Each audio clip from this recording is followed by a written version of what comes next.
The intake air temperature sensor measures the temperature of the air entering the engine. The ECM uses that data to calculate how dense the air is, which helps decide how much fuel to inject. Colder air is denser, so the ECM adds more fuel. Warmer air is thinner, so it adds less fuel. If the IAT sensor fails or gives bad readings, the ECM can miscalculate fuel delivery, leading to all kinds of performance issues.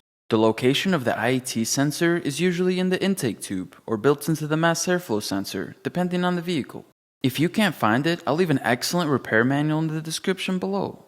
The first symptom is the check engine light. A faulty IAT sensor usually triggers codes. To be able to read these codes, you'll need an OBD2 scanner. I'll leave a great low-cost scanner in the description below.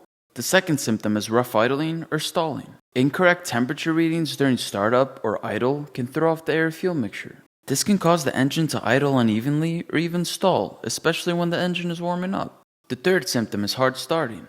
If the sensor tells the ECM the air is colder or hotter than it really is, it can cause too much or too little fuel during cranking, making the engine difficult to start.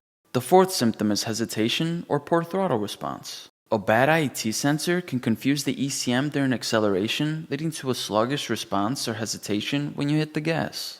The fifth symptom is poor fuel economy. If the IAT sensor falsely reads cold air, the ECM may think more fuel is needed and run the engine rich, wasting gas over time. Now, something to watch out for is a sensor that's covered in dirt, oil, or debris. Even if it's not completely bad, contamination can affect its readings, confuse the ECM, and create the symptoms as a failed sensor. A lot of people use a specific spray for cleaning sensors like this. I'll leave it in the description in case you want to check it out. I appreciate you all for watching this video. If you gained value, make sure to like and subscribe, and I'll see you in the next one.